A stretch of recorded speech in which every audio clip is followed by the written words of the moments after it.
The reason it's called Jackson Hole is because it's surrounded on all four sides by mountains. That's Rabbi Zalman Mendelsohn. In early 2007, he and his wife Raizy Mendelsohn took a pilot trip to Jackson Hole to explore the potential there for Jewish outreach. And I knew that Jackson Hole, being a tiny little town, would be somewhat overwhelming for Raizy to consider moving here full time. The Mendelsohns had rented a car, so in order to make Jackson Hole, population 10,000, seem more like the bustling metropolis Raizy had grown up in, Zalman drove in circles, trying to make the town look bigger than it was. And he said, "Oh, you haven't seen it all yet. We still didn't drive down High School Road. Really, there's a bunch of cows." And she said, "This place is beautiful, but can we perhaps consider other opportunities?"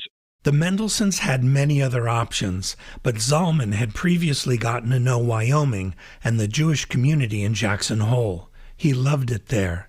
On that same trip, he invited a few dozen for Shabbos. And we had a beautiful, beautiful Shabbos dinner. That was expected, but what happened during that dinner stunned both of them. A group of attendees, unbeknownst to me, had collaborated and colluded beforehand to surprise us.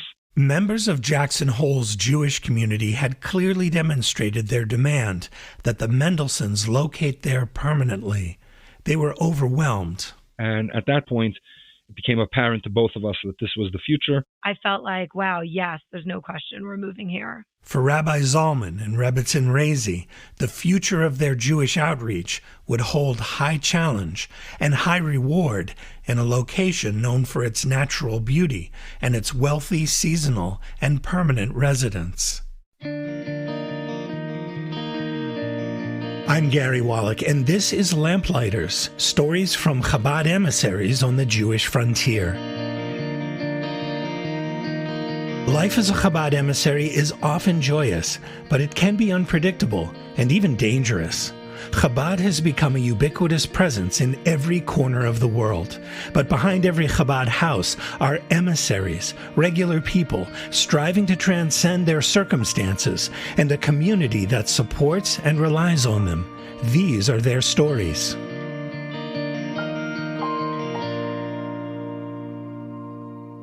Here's a great opportunity for you. You rely on the Lamplighters Podcast to bring you inspiring stories of Chabad emissaries all over the world. Now you can help keep our series going strong. To dedicate an episode, please email us at podcast@lubavitch.com to explore dedication opportunities. That's podcast@lubavitch.com. To subscribe digitally to Lubavitch International Magazine or to receive it at your doorstep, please visit lubavitch.com/subscribe.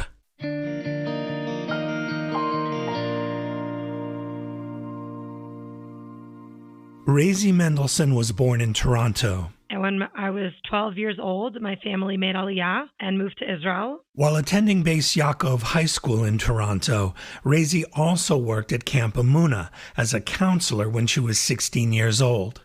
It was there that her dream of working as a Chabad emissary began to take shape. Looking around at all the bunks, I felt like you could pinpoint which girls grew up on shluchas, and watching the campers who grew up as shluchais, I said, that is the way I want to raise my children. A few years later, she'd meet her bashert, who would help her realize that dream. Zalman Mendelsohn grew up in Miami Beach, attended yeshiva in Brunois, France, Kfar Chabad Israel, and 770 in Crown Heights. He received rabbinic ordination in 2006 in Morristown, where he taught for 2 years. But he had always known what he wanted to do. From my elementary school yearbook, I already described myself as wanting to go out on shluchas. The heroes in my life as a child were shluchim, the kindest, sweetest, nicest people that I had gotten to know. Mendelsohn had been very involved in Merkos Shlichus, working in Chabad houses in about 30 countries. But he had a special affection for Wyoming. I had visited Jackson Hole for 3 years, so I had already known about the people in the community. The raw beauty of this place, the majestic mountains, the nature, the wildlife, creates an overall person that is in tune with nature and that is humbled before God's creations and looks up at the mountains in awe. Mendelsohn wanted to go there permanently. In 2006, Raizy was working at Chabad of Eastern Queens, helping run the Friendship Circle and Camp Machne Israel there. A friend of Zalman's mother told a friend of Raizy's mother about a great guy looking for a shidduch. The reply was that she knew of a great girl also looking for a match. Raizy, intrigued, was about to get a lesson in geography. When my husband's name came up as a shidduch suggestion, my mother said, you know, he spent a year in Singapore and he spent time in 30 countries. He spent a lot of time in Wyoming. And I'm born in Canada and grew up in Israel, never studied American geography. And I said, well, where's Wyoming? And my mother opened up a map and said, you know, it's south of Montana and it's to the right of Idaho and it's above Colorado, North Dakota. And I said, okay, now where's that? Raizy and Zalman began dating in late summer 2006. Zalman began to enthusiastically promote the idea of outreach in Jackson Hole, citing its natural beauty and unique Jewish community, which numbers about 500. When Raizy and I dated, it was fairly certain that we would end up moving on shlichus to somewhere in Wyoming and likely to Jackson Hole. It was certain to him anyway. The Mendelsohns were married in early 2007. Later that year, they went on a honeymoon vacation together to see if Wyoming would work for both of them. But when Raizy stepped off the plane, I felt suffocated. And, you know, I said, when I look to my right, there's a mountain, and I look to my left, there's a mountain, and I look in front, there's a mountain, and I look behind, there's a mountain. The reason it's called Jackson Hole is because it's surrounded on all four sides by mountains. We're in a valley. And so we're in a hole. And we have very high altitude. And I said, like, I feel like I can't even breathe over here. And I was 7 months pregnant. And I was feeling very claustrophobic and very suffocated. And there was another potential problem. Raizy had grown up in larger cities. And I knew that Jackson Hole, being a tiny little town, would be somewhat overwhelming for Raizy to consider moving here full time. There's about 10,000 people that live in the town of Jackson, and about 20,000 in the entire Teton County. So when the Mendelsohns picked up their rental car, Rabbi's plan was to drive around in circles to make Jackson Hole look much larger than it was. And my husband's like driving up and down. Unfortunately for me, my wife has a very good sense of direction. And I'm like, wait, we went here already. Wait, we drove this block already. He said, oh, you haven't seen it all yet. We still didn't drive down High School Road. I thought there was like this big thriving metropolis down High School Road. Really, there's a bunch of cows. So she right away noticed that this town is tiny. The Mendelsohns had received offers to open a Chabad house in the Philippines. They also had options in upstate New York and Russia. I was like, oh my gosh, do we really have to move here? So at the beginning, the way my husband sold the place was incredible. When I actually got here for the first time, I was not that excited. But there was much more to that first trip. Zalman had invited about 50 of the Jewish people he'd gotten to know in Jackson Hole for a Friday night Shabbos meal at the home they were borrowing, a 6,000 square foot guest house located on a 120-acre lot. Raizy had prepared a beautiful Shabbos meal. And we had a beautiful, beautiful Shabbos dinner. After we had made Kiddush, eaten challah, one person got up and said, Rabbi Raizy, if you would be willing to open up the Chabad house over here, I pledge to pay for your salary for the first 3 years. And another person got up and said, Rabbi Raizy, if you plan on opening up a Chabad here, I will pay for the location where we could host services and events and community gatherings for the first year. And one person at a time got up and made a significant, substantial pledge. The Mendelsohns were stunned. But to me, it wasn't about the pledges. To me, it was about connecting with the people and getting to know the people. I felt like, wow, yes, there's no question we're moving here. And it grew into a beautiful shlichus opportunity. Raizy and Zalman Mendelsohn moved permanently to Jackson Hole, Wyoming in the spring of 2008. They had the benefit of having met many of its residents. Since Chabad began visiting Wyoming in 1956, Jackson Hole had grown from a small ranch and farm community to a playground for skiers, hikers, and outdoor lovers of all kinds. Its per capita income is one of the highest in the nation. On one hand, that can make for very generous donors. On the other hand, it's very, very, very expensive to live here. You know, a small 4-bedroom home could easily rent for $15,000 a month. You know, you don't buy anything under $2, $3, $4 million. 98.5% of the land over here is consecrated for natural use for animals and beauty, and it's not allowed to be built upon. With the help of their new community, the Mendelsohns rented a home on the main street running through Jackson Hole, and they began to run programs. We used to deliver challah every Friday to Jews in Jackson just to connect with people. We had a weekly class called Chicken Soup for the Jewish Soul where we would connect. So one of the first holidays that we celebrated in Wyoming was Purim. So for the first night of Purim, we hosted an event in a hotel ballroom. We hired a bartender, a DJ. We did a singles focus.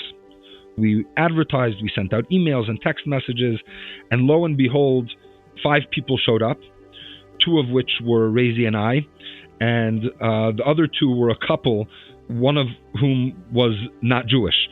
So we ended up essentially with 1 single for this huge event that we planned. And they say the only thing worse than having no one show up at an event is having one person show up at an event. And this was literally that experience. Undaunted, they shifted their strategy the next day. We just had a family Purim party. Anyone was welcome to our home, no advertising, just by word of mouth. And we had some 20 people that came to our home for a community Purim meal. We read the Megillah, we hung out, and it was amazing. The Mendelsohns had known that their new community was different in many ways from the ones they had lived in. Now they were seeing that firsthand. We could have people that are CEOs of multi-billion-dollar corporations, but at the same time, they'll help clear the table during a Friday night dinner, and they'll be cleaning the dishes afterwards. And I've come to have enormous respect for the members of our community. The Mendelsohns were also doing a lot of long-range travel, sometimes at a moment's notice. When we get a call that there's someone that needs a bris that's 6 hours away from us, while I'm not a mohel, I certainly make sure to be there for that celebration and to be there for that family. When there's someone who passes away, unfortunately, in a far distant place and they need a tara or they need help with a kvura, I'm certainly there to be able to help with that. And so I often find myself on long road trips visiting one single Jew in a small town somewhere in Wyoming to bring them the joys and the comforts of Yiddishkeit. Our closest mikvah is a 10-hour round-trip drive or a 12-hour flight door-to-door. For the first 8 years of our shluchus, we drove as a family, and it was a 2-day trip. And after 8 years, my husband said, I am done. You're flying. And a flight could be easy over $1,000. It took time, but I learned to embrace it, and I love it. And I get on an airplane with a book, and I go away for a 12-hour mini vacation, and it's great. I am a platinum medallion member at Delta. The Mendelsohns say that although getting kosher food shipped from LA is an easy and quick, albeit expensive matter, they do miss having kosher restaurants nearby. Our closest kosher pizza shop is 10 hours in each direction, 20-hour round-trip drive. It would be nice to be able to go pick up donuts and sushi whenever I want. Unfortunately, that isn't available locally. When we go to Florida or when we go to New York, we eat out in those 1 or 2 weeks more than most people eat out in a year. I would say that the most difficult challenge on the whole is that we're sort of on our own. We're living as, to some degree, as strangers in a foreign land. But we have, Baruch Hashem, developed very close relationships with locals in the community, and slowly but surely they're becoming Chassidim in their own right and learning about the beauties of Chabad and Chassidus and Yiddishkeit, and so Baruch Hashem for that. One family in the Mendelsohn's community has embraced their approach in a particularly inspiring way. My name is Avi Cantor. Avi Cantor is the managing partner of an independent financial planning firm near Philadelphia. He describes his upbringing in Judaism as traditional. Growing up, we did all the holidays and celebrated them, but that was about the extent of it over the years. But the Cantors would soon be challenged to be more than that. Avi and Rachel Cantor loved to ski. They began vacationing in Jackson Hole beginning in 2006 when their daughter Leah was just a baby. And became a special place for us. You've got beautiful landscapes and topography, the Teton Mountains. So for a number of years, we would go back once or twice a year together as a couple. It's a very worldly town, very interesting people, very successful people. But the Cantors had only visited in the winter during ski season. Leah, who began to race competitively when she was in her teens, also loved it there. Wyoming is an absolutely magnificent place. It kind of feels like you're living in a postcard when you're there. Everywhere you look, you're surrounded by mountains, like 360 degrees around, and just really, really beautiful, beautiful views everywhere. The Cantors liked it so much that in 2012, they decided to move there for 1 year with Leah and their 2 sons. They had been told by friends in the community that they should reach out to the Mendelsohns, so they did. And we spoke for quite some time about the kids and the background, and he immediately showed a lot of interest and excitement and assured us that they would be there to support us and give us ideas of different programs and things. So that gave us a lot of confidence in embarking on this journey. Leah and her brothers had been enrolled in a Jewish day school back in Philly, so the Cantors wondered how they'd continue their Jewish learning in Wyoming. And they wanted to be sure that they would have the same opportunities here in Jackson Hole. The Mendelsohns told the Cantors that, frankly, there weren't. So what Raizy immediately helped us do was create a Hebrew school of sorts, and we immediately enrolled the kids and started weekly classes for them. And that's the beauty of Rabbi and Raizy, is that they effectively customized an experience for our children. They customized lessons and an education, in a way to keep my kids connected and engaged. That had us spending, as you would imagine, a lot of time by them. They wanted Shabbos. They wanted high holidays. They wanted, more for their children. The Cantors came wanting a mezuzah for their door.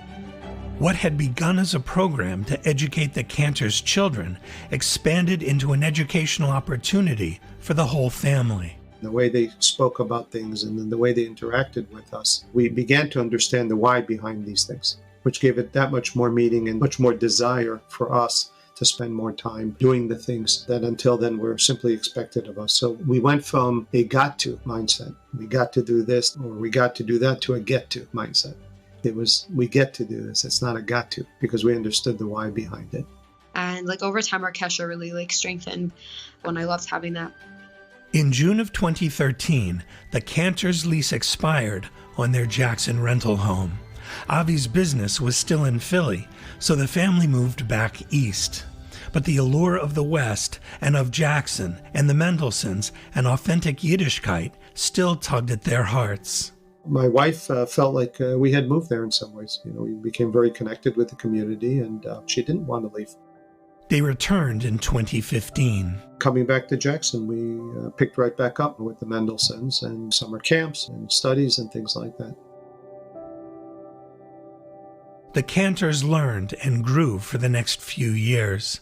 Leah had become very involved in sports. She was a competitive ski racer, ice skater, runner, and captain of her school's soccer team. But Raizy saw another opportunity. I had just seen online that there was the CT in Shabbaton coming up.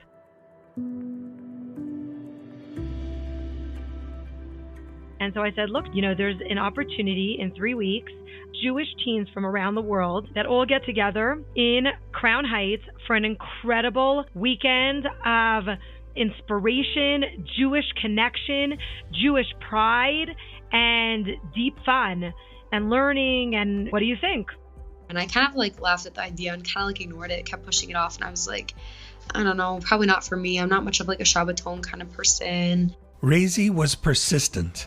With her parents' blessing, Leah agreed to make the trip to New York with Raizy.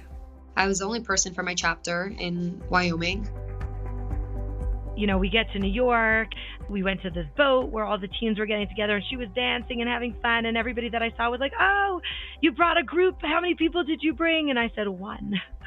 And Jordan connected with a bunch of girls from like Great Neck chapter and this chapter and that chapter, and she made some really good friends. I just felt so like spiritually aflame. It was really incredible.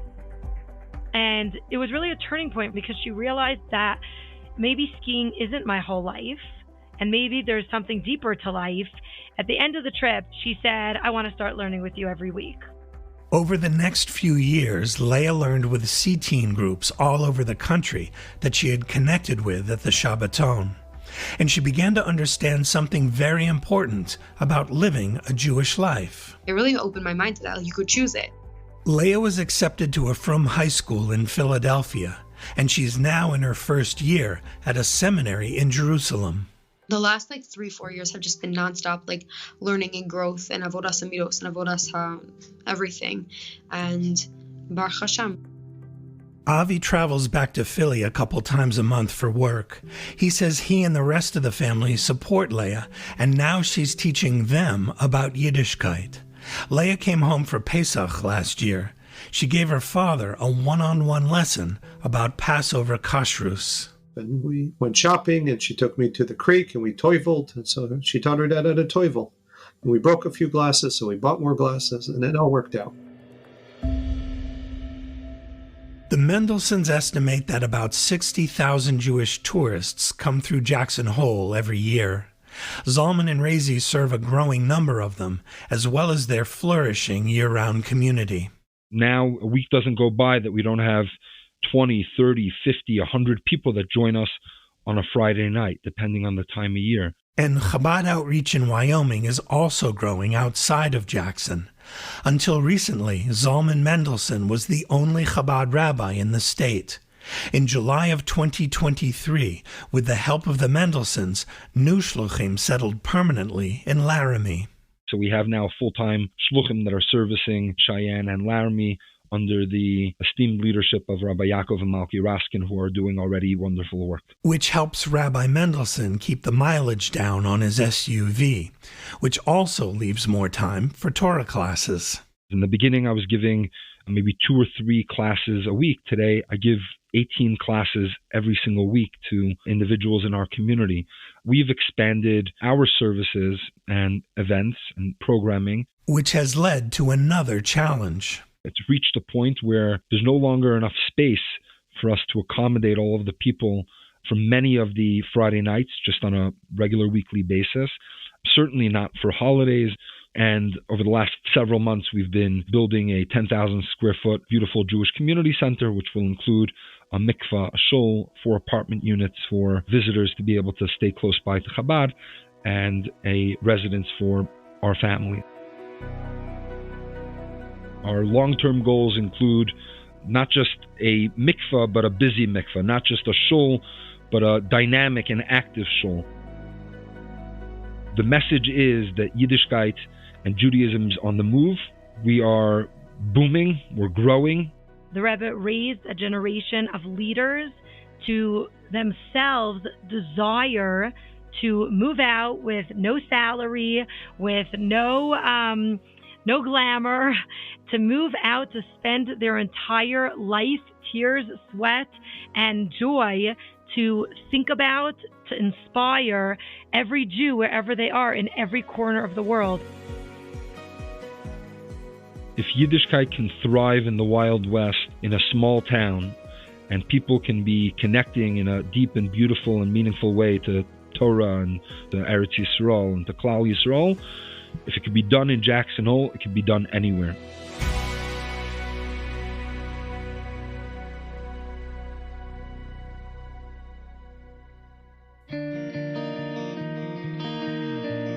I'm Gary Wallach. Thanks for listening to Lamplighters, stories from Chabad emissaries on the Jewish frontier. We welcome your questions and comments about what you've just heard on Lamplighters. Please email us at podcast@lubavitch.com. And if you know of a great story involving Chabad emissaries or the people they inspire, please let us know about them. That's podcast@lubavitch.com. To subscribe digitally to Lubavitch International Magazine or to receive it at your doorstep, please visit lubavitch.com/subscribe. This is a Lubavitch International podcast.